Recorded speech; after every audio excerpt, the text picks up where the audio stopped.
This is KCCK's Culture Crawl. I'm Dennis Green, and my guests today are from the upcoming production of RHCR Theater's God of Carnage. Say hi to Greg Stoll. Hi, Greg. Hey, how's it going? And Brian Tanner, welcome. Thank you. Nice to have you both here. We were remarking off the air that God of Carnage may be the most inappropriately titled play in the history of theater because it sounds like it's full of Sturm and Drang and blood and drama, and it's not. Right. It's just a hilarious comedy. Yeah. Yeah, it's a dark comedy. Yeah, it does have some context in the script, but right. Yeah, it sort of doesn't really give you any sort of indication as to what the play might be about. So. Brian, you're directing the show. I am. And Greg, it's a 4-person show. Yes, 2 couples. Yeah, Yes. 2 couples. Okay. Yep. So who wants to give me the short synopsis then, now that we've kind of teased it by saying it's hard to understand vis-a-vis the title. So Brian, why don't you lead off? Yes, it's a play about 2 couples, as we mentioned. Their 2 sons have had an altercation where one injured the other on the playground, and the 2 couples are kind of getting together to hash things out a little bit, preparing a statement and working things out together. And they're attempting to do it very civilly and maturely. And as the play progresses, they sort of regress into the childhood behaviors of their sons and stuff. So, yeah. And tell me a little bit about your character, Greg. My character, he, I don't think he really wants to. He's more of a kind of old-fashioned. He likes to things just work out the way they are, and boys get on the playground, and that's what boys do. And but his wife really wants to take the lead on this and have it go as civilly as possible. So I think he just kind of rides the coattails and tries to be as civil as he can the whole time. But after a while, I think he kind of just reverts back to how he really is. Let him fight it out. Yeah, on the playground. Pretty much, yeah. Well, Greg, I know you a little bit, and start off with you have daughters, not Yes. sons. Yep. And and you're also not the kind of guy that would be okay with the kids getting into fisticuffs on the playground. So this had to be a little bit of a stretch for you. Yeah, I do have an older brother. He did like to beat on me a little bit when I was a kid, so I can kind of understand a little bit. But yeah, it's a little bit of a kind of looking into. I have some other friends that have boys, and I have 2 little nephews, so I kind of had a little insight there and can talk to them about that. But He's been doing this thing called acting. Acting, So, yes. I'm Yes. attempting to at Right, least. sure. He's been doing a great job. They've all been doing really well. It's very good dynamics between all 4 of them. So This is timely because we hear a lot these days about the role of parents and I'm thinking more about sports right now and getting too involved in the activities of their children. And this is I suspect that the play is kind of about where's that line between directing your kid and trying to live their life for them.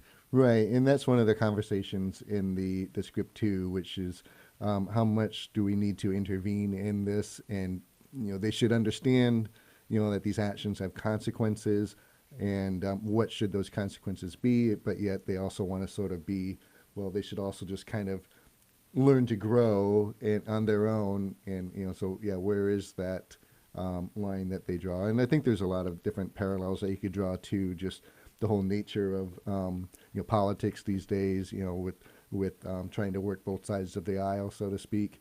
How do we try and maintain that composure and dignity and such in today's times? And where the comedy comes in, I imagine, is that because I've heard of the show, I haven't happened to have seen it previously. But I imagine where the comedy comes in is the point is to try and teach your kids how to be responsible and mature. But what happens is the parents regress. Right. Yeah. Right. Very much so. And it's interesting to watch too, because it seems like each person kind of has their own what I'm going to say, not battle, but issues with each other. So the spouses will have interplay between each other. It all seems like they all kind of gang up on each other at some point. Yeah.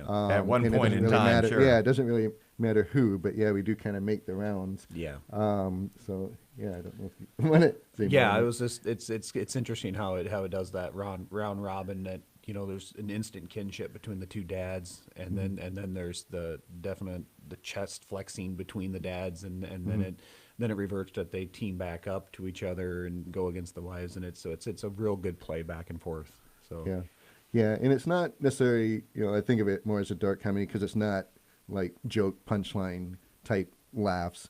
It's more out of the situation and things and sort of the absurdity of what's going on and what people do and say. So yeah, I mean, it just keeps kind of building and escalating, and people make mistakes and they have to try and recover from them. So yeah. Brian, as a director, though, producing a play like this can be a little bit of a challenge because a lot of it's about the language and about the subtext. Sure. Which is as a director trying to bring the physicality in, it can be a challenge. Mm-hmm.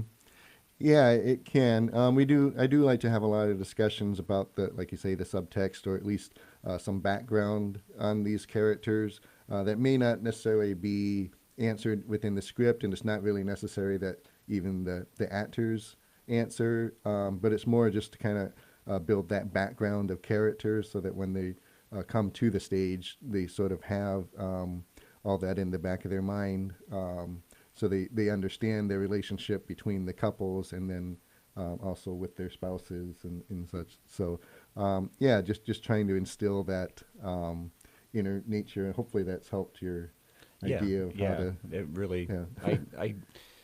I don't know. I haven't been doing it very long, the acting thing, but it seems like I've been able to grow through each process and stuff, and that's one of the things that really helps me get into the character that I'm playing is that backstory, which I didn't understand when I first got into it, but I've worked with Brian now and on a couple of plays he's written too, so it's really helps that way.